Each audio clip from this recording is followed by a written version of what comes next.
नमस्कार, स्वागत है आपका मॉर्निंग न्यूज इंडिया चैनल में। मैं हूं आपके साथ दीपशिखा।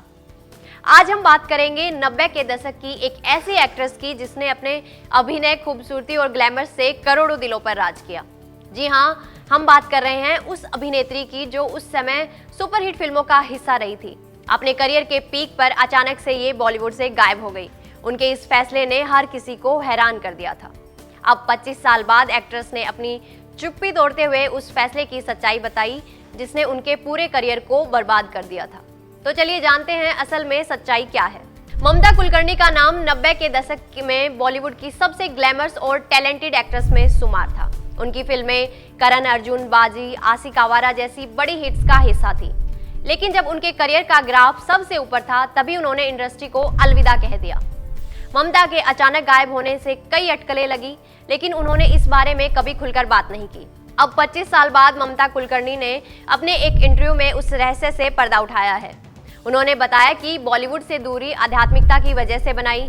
ममता ने कहा, मैंने बहुत तपस्या की है। जीवन में कुछ पाने के लिए कुछ खोना पड़ता है। ममता ने यह भी बताया कि पिछले 20-22 सालों से नए साल का जश्न सिर्फ टीवी पर ही देखती रही हैं। वह मंदिर जाती और नए साल की शुरुआत भगवान की प्रार्थना के साथ करती। उन्होंने आगे बताया कि आध्यात्मिकता की ओर बढ़ने के लिए उन्होंने बहुत सारी चीज़ों का त्याग किया है।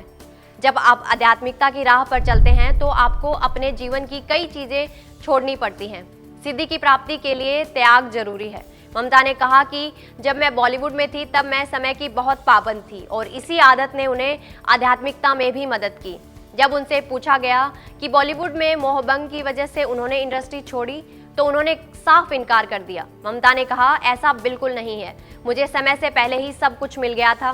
मैंने सब कुछ पाया जिसकी मैंने कभी कल्पना नहीं की थी। कई अवार्ड्स भी जीते। ममता कुलकर्णी अब एक साधारण और आध्यात्मिक जीवन जी रही हैं।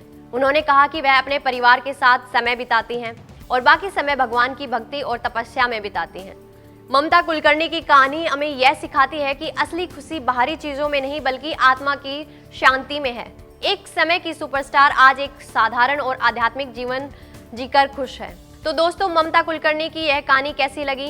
क्या आप मानते हैं आध्यात्मिकता के लिए इतना बड़ा त्याग करना सही है? अपनी राय हमें कमेंट में जरूर बताएं और वीडियो को लाइक करें। साथ ही हमारे चैनल को सब्सक्राइब करना ना भूलें। ऐसे ही और वीडियोस देखने के लिए सब्सक्राइब करें मॉर्निंग न्यूज इंडिया को और जुड़े रहिए हमारे साथ।